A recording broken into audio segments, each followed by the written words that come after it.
ষোলো দফা দাবি নিয়ে বিক্ষোভে আশাকর্মীরা ডেপুটেশন ব্লক স্বাস্থ্য আধিকারিককে।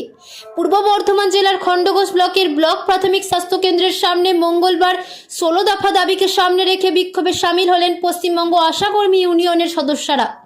মঙ্গলবার খণ্ডঘোষের পাঠানপাড়া মোড় থেকে মিছিল করে শতাধিক আশাকর্মী খণ্ডঘোষ হাসপাতালে পৌঁছে জড়ো হন এবং ব্লক স্বাস্থ্য আধিকারিককে স্মারকলিপি জমা দেন।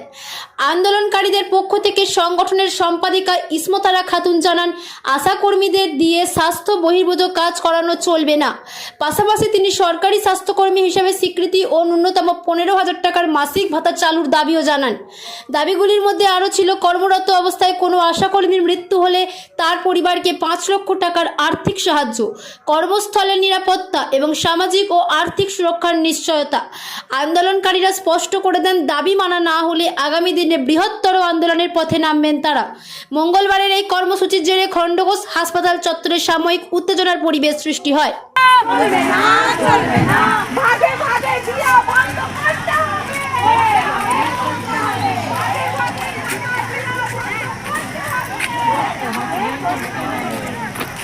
এই 15,000 টাকা দিতে হবে।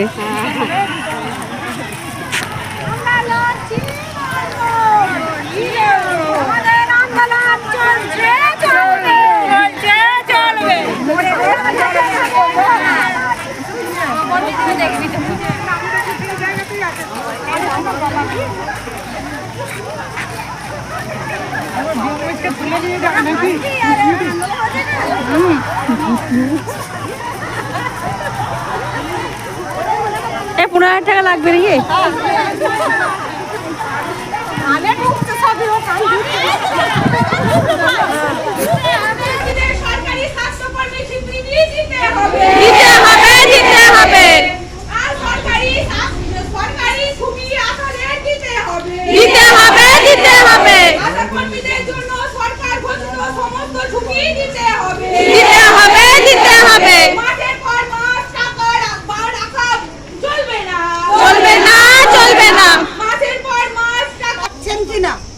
তবে এটা তো ঘটনা যে কোন মাসের টাকা পাচ্ছি, কোনটা পাচ্ছি না, কোন হেডের টাকা পাচ্ছি, কোনটা পাচ্ছি না, এটা কি আপনাদের কাছে পরিষ্কার থাকে?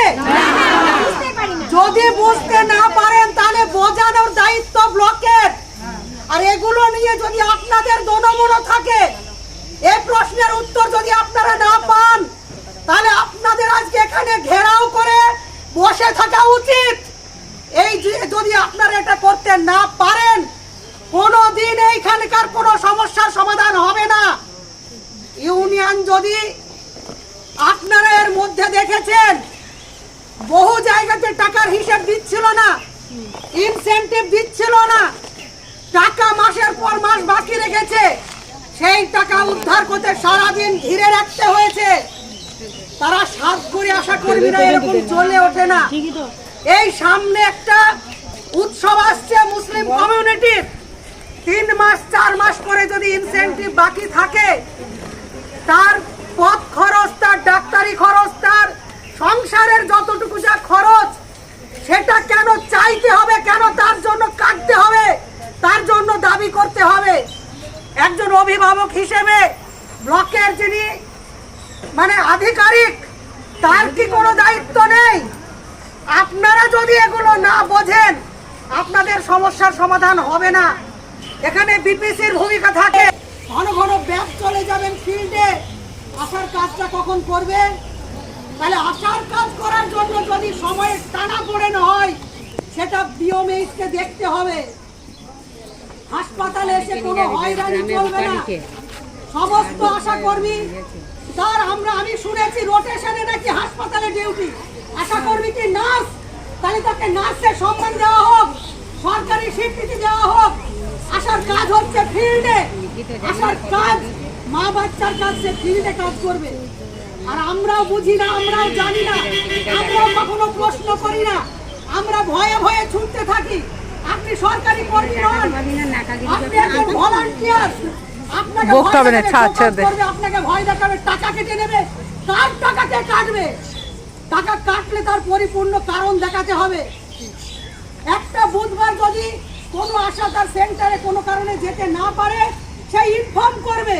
সেই কাজ সে অন্যদিন করে দেবে, তার বিনিময়ে তার বুধবারের টাকা দিতে হবে। ট্রেনিং চলাকালীন কোনো টাকা কাটার কথা নয়, সেই টাকা যদি কাটে ট্রেনিং প্রয়োজনে বয়কট করবেন, ট্রেনিংয়ে যাবেন না। এগুলো কিন্তু আমাদেরকে মানে ব্যাগে করে কপ বই নিয়ে আসতে হবে। কেন কাজ করানো হয়, আপনার আইডি দেওয়া হয়নি, অঙ্গনওয়াড়ির আইডিতে আপনাকে কাজ করানো হয়, তারপরেও সে টাকা পাবেন কি পাবেন না, আশাও পায় না, মাও পায় না। ও দিদি চলো না, টাইম হয়ে গেছে তো অনেক।